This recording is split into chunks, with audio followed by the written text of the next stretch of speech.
भगवान ने कह दिया था कौरवों से और पांडवों से, भैया एक तरफ हम रहेंगे, एक तरफ हमारी सेना रहेगी, और हम जिस तरफ रहेंगे अस्त्र शस्त्र कोई ग्रहण नहीं करेंगे, ज्यादा बोलोगे तो रथ पर हाँक सकते हैं बस। हाँ।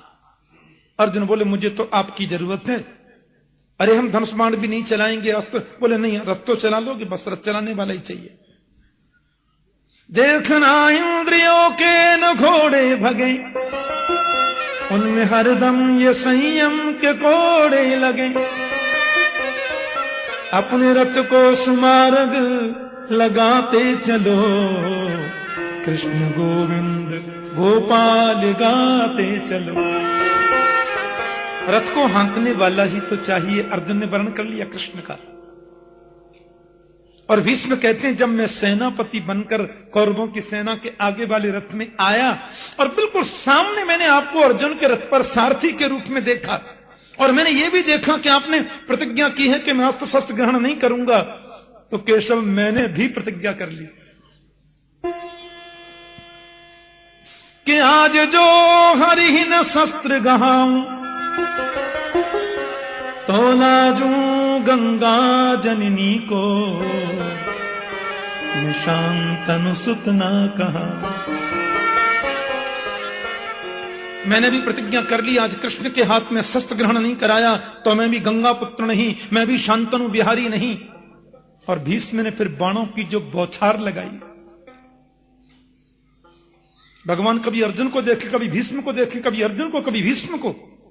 अर्जुन का कवच टूट गया, बाजूबंद जो यहां बनते हैं वो टूटकर गिर पड़े, मुकुट कहीं गया, और बाणों की बौछार, एक बाण में से 50-50 बाण निकलते हैं। कन्हैया बोले अर्जुन कुछ कर भैया, ये बूढ़ा बाबा कमाल करता है, अरे देखो सही ये क्या कर रहा है। अर्जुन बोले भीष्म है इनका नाम, इनसे युद्ध करना कोई मजाक नहीं है केशव। और युद्ध करते करते भीष्म ने एक आध बाण तो गोविंद के चरणों की ओर भी पहुंचा दी। अरे मारता भाई, अरे कुछ कर अर्जुन। अर्जुन बोले क्या करूं। भीष्म ने जब बाणों की बौछार लगाई, अर्जुन एकदम भयभीत हो गए और बेचारे एकदम घबराने से लगे। मेरे गोविंद सारी प्रतिज्ञा भूल गए, सारथी का पद त्याग दिया, तुरंत रथ से नीचे कूद पड़े। सामने पड़ा था रथ का टूटा हुआ चक्का, उसी को गोविंद ने उठाया और जैसे भीष्म को मारने के लिए दौड़े, भीष्म ने अपने धनुष बाण फेंके और हाथ जोड़कर बोले मार डालो केशव, टुकड़े टुकड़े कर डालो मेरे, अब बिल्कुल परवाह नहीं है, लेकिन मेरी प्रतिज्ञा पूर्ण करने को तुमने अपनी प्रतिज्ञा तोड़ दी, यही तो मैं चाहता था और आज वो हो गई। आज भीष्म रोते हुए गोविंद से बोले कि स्वनिगम पहाय मत प्रतिज्ञा, मृतमधिकर्तुम बप्लुतो रथस्थ, धृतरथ चरणोभयाचलग्गू, हरिहिमहंतुमिमं गतोत्तरीय। क्या था मुझमें केशव, मेरी प्रतिज्ञा पूर्ण करने के लिए तुम अपनी प्रतिज्ञा तोड़कर उस रथ के चक्के को लेकर मुझे मारने दौड़े। उस समय ऐसा लग रहा था कृष्ण जैसे कोई सिंह किसी हाथी को मारने दौड़ता है। मतलब तुम सिंह थे तो हाथी से कम अपन भी नहीं थे, पर आप जब मारने मुझे दौड़े और मैंने सुना है कि परमात्मा अपनी प्रतिज्ञा को त्याग दे तो पृथ्वी पर प्रलय हो सकता है, और पृथ्वी कांपने लगी। लिखा है चलग्गुहु, पृथ्वी कांपने लगी। तो आपका उत्तरीय वस्त्र ये पटका कंधे से गिरा और उसने पृथ्वी पर गिरकर पृथ्वी को सांत्वना दी, देवी तुम्हें प्रलय में जाने की जरूरत नहीं, कांपने की जरूरत नहीं, ये तो भक्त की प्रतिज्ञा के लिए अपनी प्रतिज्ञा तोड़ी है, तुम्हें इसमें डरने की जरूरत नहीं है। अब आप जैसा महापुरुष तो जितने दिन रहे अच्छा है ना, हमारे लिए भी, पांडवों के लिए भी। भीष्म बोले अब जीने की तमन्ना नहीं है, इतना सुंदर अवसर कब मिलेगा। देहांत काले तुम सामने हो, बंसी बजाते मन को लुभाते,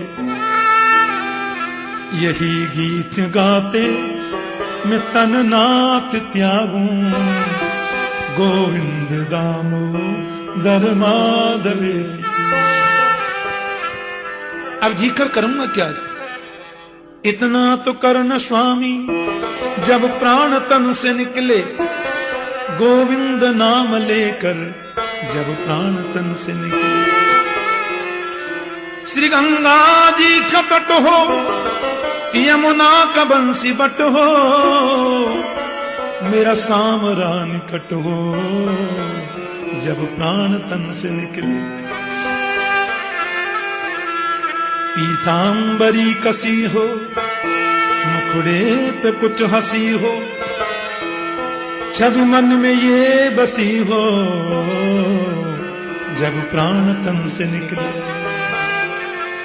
जीकर करूंगा क्या? घनश्याम जल्दी आना, नहीं हमको भूल जाना, मुरली की धुन सुनाना, जब प्राण तन से निकले। आपकी झांकी को देखते देखते प्राण निकल जाएं, इससे सुंदर मौत कोई हो सकती है? गोविंद को निहारते निहारते मानो नेत्रों के माध्यम से गोपाल की झांकी को अंतर हृदय में उतार लिया और 20 मिनट पांच भौतिक शरीर छोड़ दिया, पांच भौतिक देह का परित्याग कर दिया। पांडव बहुत रोए। कृष्ण बोले क्यों? ये महापुरुष थे, राज्य गद्दी उनको मिली है, भीष्म के संस्कार हुए, गोविंद द्वारिका पधारे और फिर परीक्षित महाराज का जन्म हुआ। ऋषि बोले कैसे जरा बताइए? गए तो सूत जी बोले अब ये तो मैं सवेरे 9 बजे से बताऊंगा। बोलिए श्री बाल कृष्ण लाल की जय, श्रीमद् भागवत महापुराण की जय, श्री श्री कात्यायनी माता की जय, श्री सद्गुरुदेव महाराज की जय, राजा रामचंद्र भगवान की जय। जय जय श्री राधे द्वारिकाधीश की जय।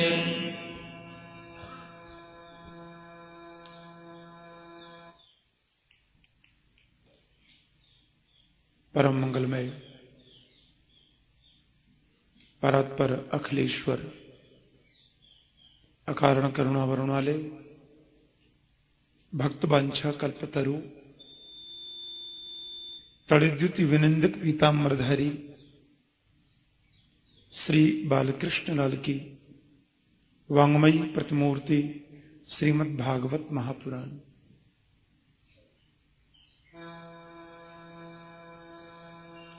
मंच पर आसीन परम पूज्य संत स्वामी विद्यानंद जी महाराज, भक्त वृंद, भगवत चरणानुरागी स्नेही जन, माता और बहनें, गोविंद की कृपा से, माता की पवित्र आज्ञा से, पूज्य महाराज श्री की अध्यक्षता में, उनकी सन्निधि में भागवत कथा ज्ञान यज्ञ सप्ताह का आज द्वितीय दिवस प्रारंभ करते हैं। महात्म्य सहित तृतीय दिवस बड़ी श्रद्धा और बड़े प्रेम से हम लोग भागवत कथामृत का पान कर रहे हैं और आह्लादित होकर के महर्षि सूत जी महाराज शौनकादि ऋषियों को लक्ष्य करके सुना रहे हैं। ऐसा स्वांद और सुरम्य वातावरण है, हजारों संत बैठे हैं शौनकादि ऋषियों के रूप में। व्यासमंचासीन है आदरणीय सूत जी और महात्मा परीक्षित के जन्म के बारे में जो प्रश्न किया था उसका वे उत्तर दे रहे हैं। कहते हैं ऋषियों, महात्मा भीष्म ने गोविंद के चरणों की प्रीति को जागृत किया। और उनको निहारते निहारते पांच भौतिक देह का परित्याग कर दिया। माता कुंती के चरणों में वंदन करके कह दिया प्रभु ने, भुआ अब हम जाने की अनुमति चाहते हैं। पांडवों ने कहा जाने का नाम लेते हो तो लगता प्राण निकल के जा रहे हैं क्या? लेकिन हमारी वजह से द्वारिका वासियों को दर्शन लाभ से बहुत समय तक वंचित रहना पड़े, ये तो हम नहीं चाहते। अतः श्री द्वारिकाधीश को द्वारिका विदा करने की तैयारियां, विदाई समारोह हो रहा है। पांडवों को राज्याभिषिक्त करके भीष्म को मोक्ष प्रदान कर गोविंद जा रहे हैं। कुरुकुल की नारियां कैसे प्रभु का सत्कार करते हुए उनको विदा कर रही हैं। और लेकिन गोविंद सबको देख रहे हैं। सुभद्रा द्रौपदी कुंती विराट तनया तथा गांधारी धृतराष्ट्रश्च युत्सुर गौतमो यमौ। भगवान को विदा करने में जो सबसे आगे लोग हैं उनका नाम बता रहे हैं। सुभद्रा, द्रौपदी, कुंती, विराट तनया तथा गांधारी धृतराष्ट्रश्च युत्सुर गौतमो यमौ। सबने प्रभु को विदा किया। कुरुकुल की नारियां महल की अटारियों पर खड़ी हैं कि प्रासाद शिखरारूढ़ा कुरुनार्जो दिदीक्षया बब्रसु कुसुमयी कृष्ण प्रेम व्रीडा स्मिते क्षण। महल की अटारियों पर खड़ी होकर के ऋषियों बब्रसु कुसुमयी कृष्ण गोविंद के ऊपर कुसुम वृष्टि करती हैं, सुमन वृष्टि कर रही हैं। प्रेम व्रीडा स्मिते क्षण। उनको लग रहा है कि गोविंद हमें छोड़ करके जा रहे हैं। भगवान ने माता कुंती को प्रणाम किया, युधिष्ठिर जी को नमन किया, भीमसेन को भी प्रणाम किया, अर्जुन को गले लगाया और नकुल सहदेव को आशीर्वचन कहा। युधिष्ठिर बोले अर्जुन से साथ में जाओ गोपाल के, अभी गोपाल ही तो हैं ये, बीच में कोई संकट ना आ जावे, बड़े भीलों की नगरी भी पड़ती है। अर्जुन को आश्चर्य तो हुआ, लेकिन अब आदेश है तो छोड़ने तो जाना ही है। प्यार से बोलो जय श्री कृष्ण। मार्ग में जितने भी देश पड़ते हैं, लघु राज्य पड़ते हैं, उन सब जगह कृष्ण का सविधि स्वागत हो रहा है।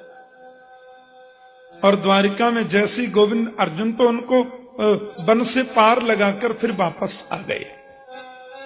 और यहां द्वारिका में पता चला कि हमारे प्रभु हस्तिनापुर से लौट रहे हैं। बड़ी तैयारियां चल रही हैं द्वारिकाधीश के सत्कार की, स्वागत की। लेकिन भगवान जब द्वारिका में प्रवेश किए तो गुरुजनों को प्रणाम कर रहे हैं। भागवत में लिखा है प्रविष्टस्तु गृहम पित्रो परिष्वक्त स्वमातृभि बवंदे शिरसा सत्त देवकी प्रमुखा मुदा। कन्हैया ने द्वारिका में जब प्रवेश किया तो अपनी सातों माताओं को प्रणाम किया। बवंदे शिरसा सत्त, माता देवकी जिनमें प्रमुख हैं क्योंकि वो कृष्ण की मां है। ऐसे अपनी सातों माताओं के चरणों में गोविंद ने प्रणाम किया। सात मैया हैं कृष्ण की। हाँ,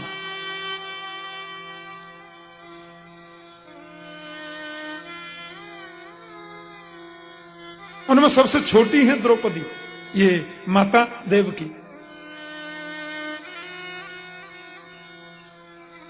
रोहिणी दूसरे नंबर पर आती है। प्रभु ने सबके चरणों में प्रणाम किया। माताओं ने गोविंद को उठाकर गले से लगाया।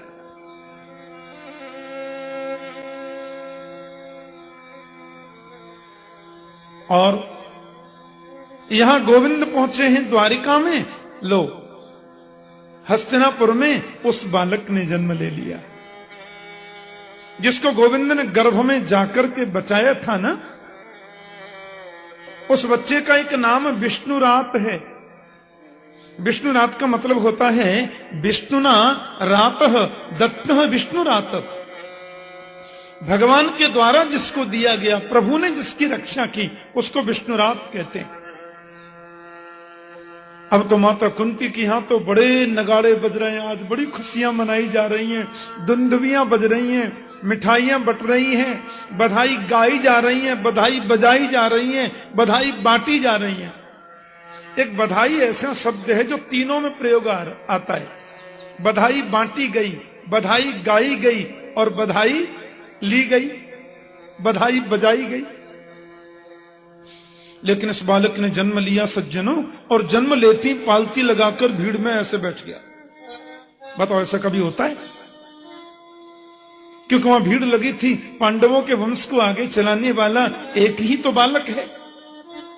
पालती लगा के बैठ गया और भीड़ में ऐसे देखने लगा। माता कुंती आश्रम पड़ गई, ये कैसा बालक हमारे घर में हुआ है? बड़े बड़े धौम्यादि ऋषि बैठे थे, महात्मा वशिष्ठ जी और आदरणीय वेदव्यास जी भी थे। वेदव्यास जी महाराज के चरणों में प्रणाम करके कुंती ने पूछा, महाराज ये कैसा बालक, ये ऐसा क्या देख रहा चारों तरफ? वेदव्यास के नेत्रों में आंसू आ गए, बोले महारानी ये बालक देख रहा है कि भीड़ तो इतनी लगी है, पर गर्भ में जाकर जिसने मुझे बचाया था वो टेढ़ी टांग वाला इसमें दिखता क्यों नहीं है? इस भीड़ में वो छुपा कहां है? इसलिए उसका नाम विप्रों ने परीक्षित रखा। बड़ा सुंदर नाम है। परीक्षित महाराज के मामा हैं विराटनगर वासी। विराटनगर की बेटी थी ना परीक्षित की माता उत्तरा, तो विराटनगर के यहां से तो छोचिक आया। हमारे ब्रज में छोचिक बोलते हैं उसे। हाँ, बधाइयां आ रही हैं, चाव आ रही हैं। गोविंद बोले मेरी बहन सुभद्रा के घर पोता हुआ है, चलो अपन भी कुर्ता टोपी दे हमें। बोलो जय श्री कृष्ण। ब्रज में जब बालक होता है ना तो कुर्ता टोपी लेके जाते हैं, लेके तो बहुत कुछ जाते हैं पर उसका नाम कुर्ता टोपी होता है। हाँ, छोचिक लेके आ रहे हैं। अब देख लो, अपने मामा के घर से भी आ रहा है छोचिक और पिताजी के मामा के घर से भी आ रहा है। अभिमन्यु के मामा गोविंद है तो वो भी लाए। अभिमन्यु उत्तरा के पुत्र हैं, ये सुभद्रा के पुत्र हैं, उत्तरा के पति हैं, इसलिए उत्तरा के गांव से भी आया और उत्तरा की सासू जी के गांव से भी आया। सबका प्रिय है, सबका बड़ा ये कृपा भाजन है ये बालक। अब माता कुंती तो सबकी गोद में देती, आप भी आशीर्वाद दे दो महाराज, आप भी आशीर्वाद दे दो गुरुजी, आप भी आशीर्वाद दीजिए। अब बालक को सभी गोद में लें, लेकिन वो बच्चा हंसता नहीं है। जो भी उसको गोद में लेता है उसको ऐसे देखता है, फिर सोचता ये नहीं है। जो भी उसको गोद में ले उसी को ऐसे देखें, फिर बोले ये भी नहीं है। वो ये खोद रहा है कि वो कहां है जो गदा लेकर गर्भ में पधारा था। अब तो माता कुंती ने देखा गोविंदा आ रहे हैं बधाई देने, और मैया ने सबसे पहले वो बालक जैसे ही कृष्ण की गोद में दिया, कन्हैया की गोद में जाते खिलखिल खिलखिल खिलखिल करके हंस गया। बोले यही तो है, इसी ने तो बचाया। गोविंद ने उसके सिर पर हाथ घुमाया, परीक्षित नाम रखा। ब्राह्मणों ने कुंडली बनाई, उसके भविष्य के बारे में सारी बातें बता दी।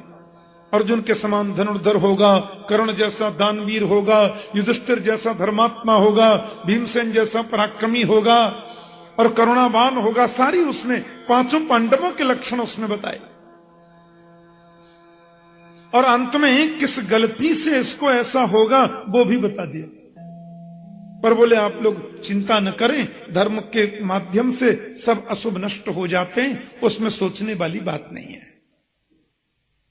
आज भगवान द्वारिका जा रहे हैं, अर्जुन से बोले चलोगे द्वारिका?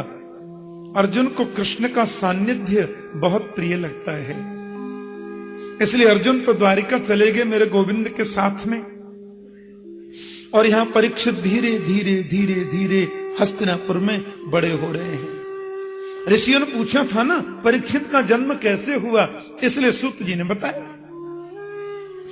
ऋषि पूछे क्यों जी, इस परीक्षित को 7 दिन में मरने का शाप क्यों लगा? ये बालक तो बड़ा तेजस्वी है, बड़ा भगवत और भागवत भक्त है। बोले हुआ ऐसा कि भगवान जब द्वारिका में गए, अर्जुन तो कृष्ण के बहुत प्रिय है। भगवान के इसलिए प्रिय नहीं है अर्जुन के बहुत बड़े पराक्रमी है ना, पराक्रम की दृष्टि में देखा जाए तो अर्जुन का 8वां नंबर आता है। बोलो जय श्री कृष्ण। महाभारत में अर्जुन से बड़े बड़े पराक्रमी कई थे, और संतजन कहते हैं कि महाभारत के 3 योद्धा सर्वश्रेष्ठ हैं। उसमें पहले अतिरथी वीर का नाम है द्वारकेश्वर श्री कृष्ण, जिनके धनुष का नाम है सारंग, सारंग धन्वा उनका नाम है। यह एक अलग बात है कि 18 दिन, केवल 18 दिन महाभारत युद्ध में कृष्ण ने अस्त्र शस्त्र ग्रहण नहीं किया था, पर कृष्ण जैसा धनुर्धर उस समय दूसरा कोई नहीं था। गुरुकुल में सबसे पहली विद्या तो कृष्ण ने धनुर्विद्या ही पढ़ी। भागवत में लिखा है सरहस्यम धनुर्वेदम धर्मान्याय पथांस तथा तथा चान्वीक्षिकीम विद्याम राजनीतिम च षड्विधाम। कृष्ण ने सबसे पहले धनुर्विद्या को पढ़ा गुरुकुल में। यह अद्भुत योद्धा है। महाभारत का दूसरा सबसे पराक्रमी अतिरथी वीर है जिसका नाम है भीष्म पितामह। महाभारत का तीसरा सर्वश्रेष्ठ वीर है महात्मा कर्ण। पराक्रमशीलता की दृष्टि में देखें तो अर्जुन तो बहुत पीछे है, लेकिन अर्जुन में जो सद्गुण हैं वो इन किसी में नहीं है, इसलिए अर्जुन सर्वश्रेष्ठ हो गए। सद्गुण क्या है? बोले अर्जुन की बराबर एकाग्रता किसी में नहीं है। अर्जुन जब एकाग्र हो जाते हैं तो पड़ोस में से कौन निकल गया यह भी उनको पता नहीं चलता। यह अर्जुन के जीवन का वैशिष्ट्य है। जब गुरुजी पढ़ा रहे थे ना, और कांक भाई इसमें चिड़िया की आंख में बाण मारना, आप लोग सब जानते हैं कथा। अब एक एक करके राजकुमारों को बुलाया, तुम्हें क्या दिख रहा है? बोले बहुत बड़ा पेड़ है, उसमें सैकड़ों डाली हैं, फिर उसमें बहुत पत्ते हैं, फिर एक डाली पर चिड़िया भी है, चिड़िया की शायद आंख भी है। बोले जाओ। नंबर सबका आया। जब अर्जुन का नंबर आया और पूछा कि तुम्हें क्या दिख रहा है? बोले मुझे तो एक आंख दिख रही है और मुझे कुछ नहीं दिख रहा है।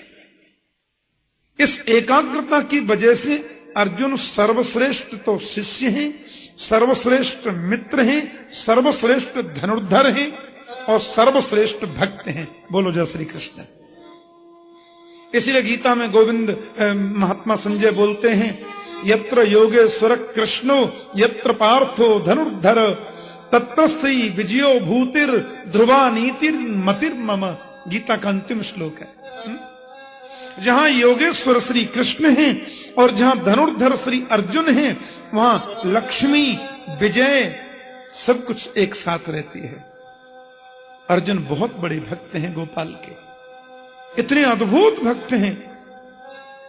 द्वारिका में गए, भगवान के इनसे कई संबंध हैं अर्जुन से। हाँ, अर्जुन भुआ के बेटा भी हैं, अर्जुन कृष्ण के मित्र भी हैं, अर्जुन कृष्ण के शिष्य भी हैं और खासम खास भी हैं। बोलो जय श्री कृष्ण। हाँ, इतने संबंध हैं अर्जुन से।